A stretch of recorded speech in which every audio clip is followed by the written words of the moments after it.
Okay, So respectfully, Your Honor, I would like to say I will not pass the wait. matter. No, no more. Pass the matter. Rejoin the I just want to breakout. make sure that I'm not. No more. Pass the matter. Rejoin Judge, may I place the defendant in breakout on 5? Thank you. Welcome to today's Courtroom Showdown. And trust me, this one is going to test your patience and your understanding of the law. We're diving into a case where the defendant, Destiny Raven Graves, brings what many judges consider classic sovereign citizen arguments into the courtroom. If you've never heard of it, this is a belief system where individuals claim they're exempt from government laws, that traffic rules, licensing, and even jurisdiction don't apply to them. Judges across the country have heard these arguments for years, and nearly all courts reject them as baseless. But here's the catch. Sometimes these claims still stall or complicate proceedings, leaving everyone, prosecutors, judges, and yes, taxpayers, frustrated.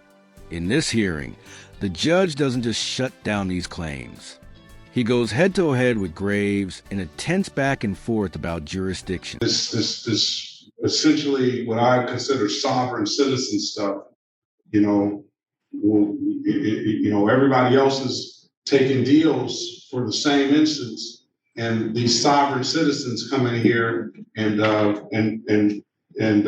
with no basis in the court's eyes, and they get to go off scot-free. So I had a lengthy discussion with my client about that, and I was not able to, and I made effort to pull up some points, some authorities that I could bring to bear with respect to the issue of jurisdiction, and it just was not cognizable to me. I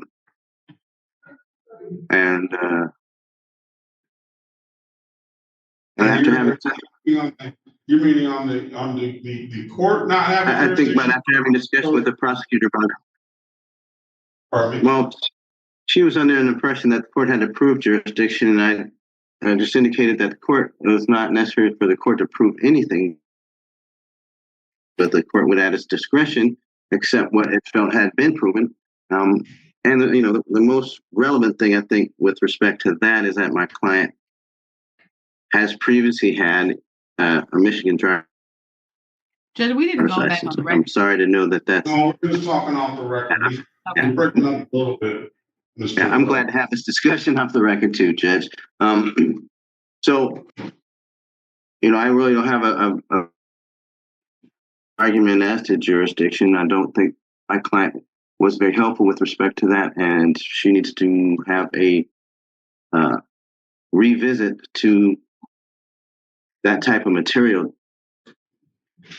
I don't know because it's quite clear to me that there is any other ones any good, because they're open on and I'm just going to start treating those cases a little bit differently now. I understand completely your frustration. There's got to be some fairness in it, and yeah. I don't see any fairness in that. Well, we all need to be accountable for our behaviors.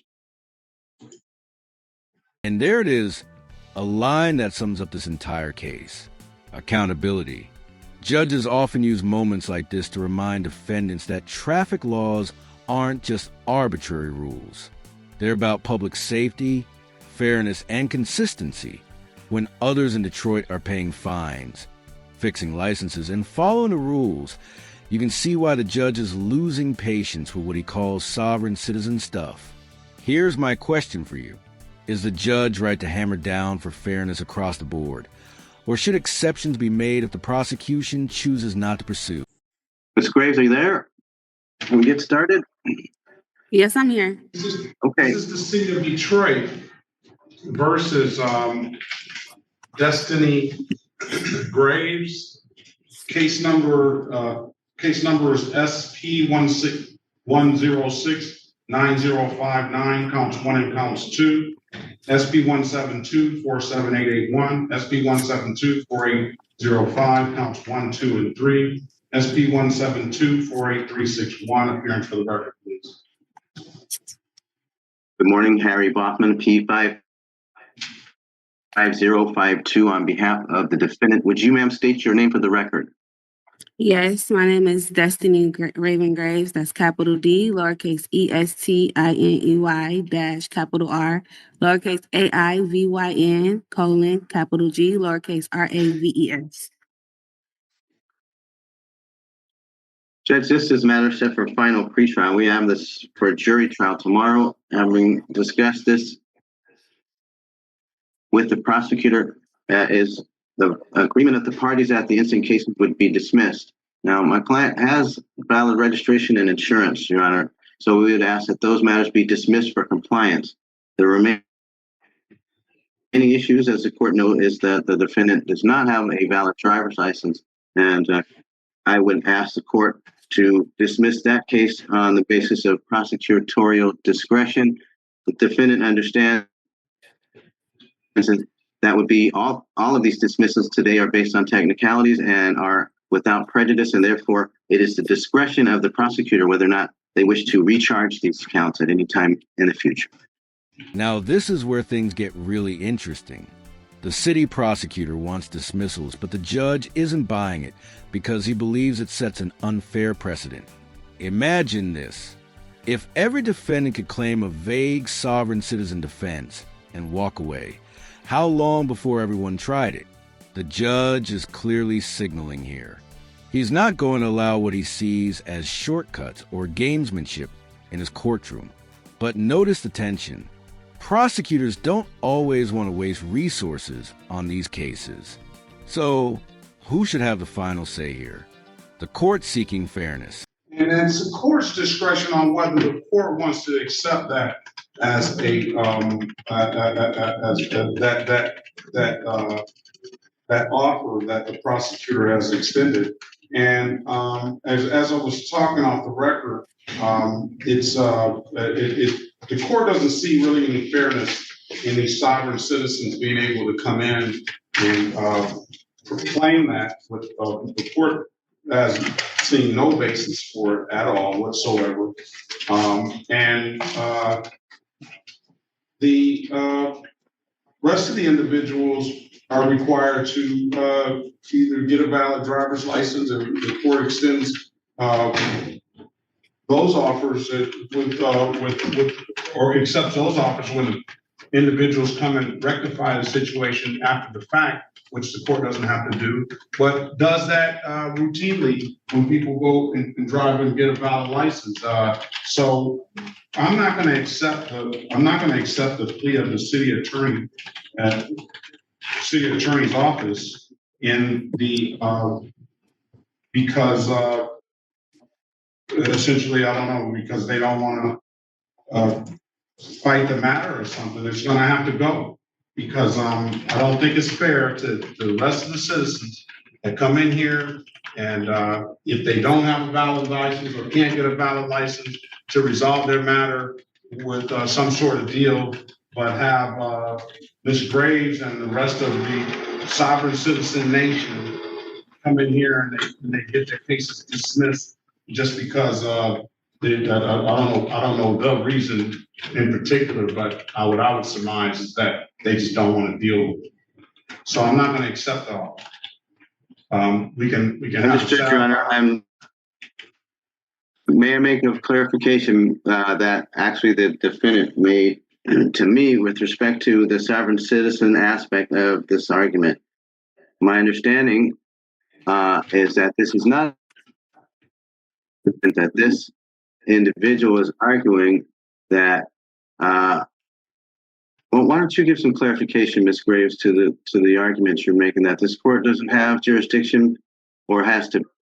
This is classic sovereign citizen language. Misnomer, corporate fiction, special appearance. These are buzzwords pulled from pseudo-legal templates you'll find online in sovereign citizen circles. What Graves is really arguing is that the government charged the wrong version of her, not the living woman, but some legal corporation she claims was created on paper. Courts across the U.S. have rejected this logic repeatedly, but it doesn't stop people from trying. It's fascinating, though. Graves isn't denying she was pulled over. Instead, She's saying the law applies to her corporate entity, not her natural self. What do you think? Prove jurisdiction. That jurisdiction is not because you're present in the jurisdiction. Can you tell us why you're not subject to the laws of the city of Detroit when you are a driver in the city of Detroit? First of all, I thank you for this opportunity to speak. Your Honor, I am here appearing specially, not generally, and I am raising my abatement on Miss Namer. And that I'm raising my abatement on Miss Namer, and that's it. I'm raising my abatement on Miss Namer. I don't even understand what that means.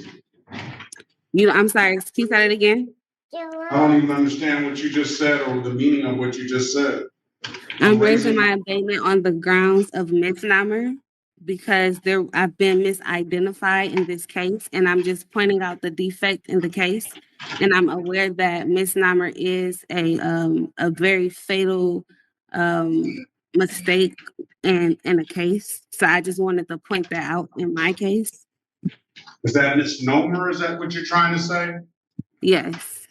All right. So so obviously, what Ms. Graves, what I understand Ms. Graves is trying to say is that they pulled over the wrong person. It wasn't her that was actually driving. If she's saying that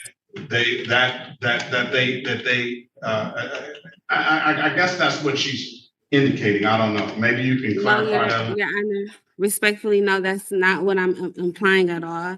I don't deny that I was not there in the interaction on, that day with the police officer. I'm not denying that at all. I was there and I am present now here as well. What I am saying is that there has been a misidentification between me and another party. I've been misidentified as a corporate fiction rather than a natural person. All right. So that's the same sovereign citizen stuff. Just doesn't, that's the same sovereign citizens argument in the court's eyes. So I don't, that whole, I'm not a person, I'm a corporation, and I get to be able to travel freely upon this road and without impediment. Listen, this is the state of Michigan, the city of Detroit. The Constitution and the amendments to the Constitution give the state the authority to force individuals on the road to keep for the safety, health, and welfare of its citizens, to have a minimum requirement for them to be able to drive what they and try for the safety of the individuals on this road. Here's where the judge finally lays it all out. The state has the constitutional authority to regulate roads, licenses, and safety. Sovereign citizen arguments almost always crash here because traffic laws aren't optional. Courts have consistently ruled that if you drive on public roads, you must comply with the state's requirements. Period. But notice how the judge balances firmness with procedure. He doesn't just dismiss the case. Instead, he insists it must move forward, either trial or plea. That's important because it prevents this from becoming a revolving door of delays and loopholes. So the fact that you feel, or I'm assuming that you feel that you don't have to have this because you're this special entity or whatever claims that you're making, the court does not recognize those claims. Therefore, the court is not going to accept the fact that the prosecuting attorney or the city attorney in this case does not want to go forward with it because they don't pretty much, I guess they don't want to take the time. I'm going to force this case to go either to trial, or I'm going to force this case to go to a plea. You have your absolute right to a trial. You have a jury trial set for tomorrow. What we'll do before the end of the court today, we'll have a sidebar with the city attorney, or you can speak with the city attorney, Mr. Boffman, and you can go over that and you can relay the court's. This moment is critical. Graves is still pressing for proof of jurisdiction, but the judge shuts it down with a hard truth. The court doesn't need to prove jurisdiction beyond showing where the offense occurred. And since Graves admitted she was present during the stop, The matter is settled. Notice the frustration in his tone. This isn't his first sovereign citizen case, and he's drawing a line in the sand. At this point, it's either trial or plea. What would you do in her shoes? Keep fighting a losing battle or accept a deal and move on? Apprehension to take this deal to the city attorney and see when they want to move forward, okay? And you can set, we'll give that, we'll at least give that opportunity to set a new date. But that stuff that Ms. Graves is speaking on, however you want to be, however you want to be addressed, Ms. Graves, the court has, quite frankly, is getting pretty tired of it, all right? Respectfully, Your Honor, I would like to request evidence that the court does have jurisdiction over my living person and not my that's not the court. That's not the way the system operates, ma'am. You need to read the Michigan court rules and educate yourself better. I don't know who's been teaching you this stuff, but quite frankly, the court does not have to give you any jurisdiction. And you challenge jurisdiction. The court says you were pulled over in the city of Detroit.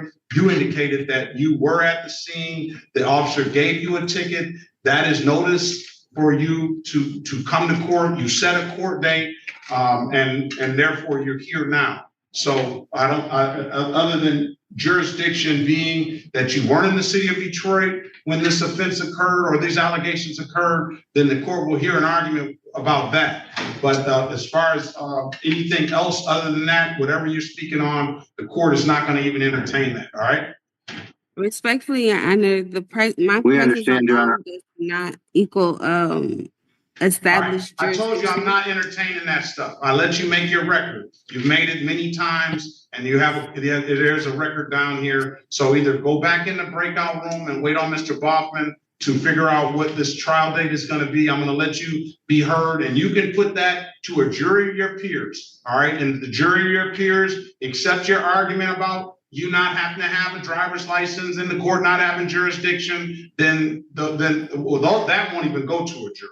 But if the court will accept your argument about whatever your position is, ma'am, and they find you not guilty, then that'll be the case. But other than that, we're not going to keep going back and forth with this. All right.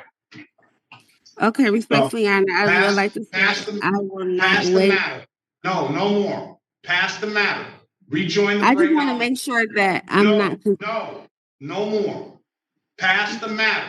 Rejoin Judge, may I place the defendant in breakout on 5? Thank you. So here's where we land. Destiny Graves brought a textbook sovereign citizen defense into court. Misnomers, jurisdiction challenges, and all. But the judge wasn't having it. He made clear that fairness requires consistency. No one gets to bend the rules just because they declare themselves outside the system. The prosecution may not have wanted to pursue this case, but the judge ensured it would move forward to trial or plea, refusing to let it die quietly.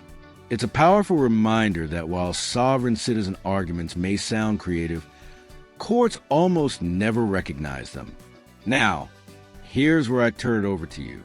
Do you think the judge went too far in rejecting the prosecutor's dismissal, or was he right to stand firm for fairness?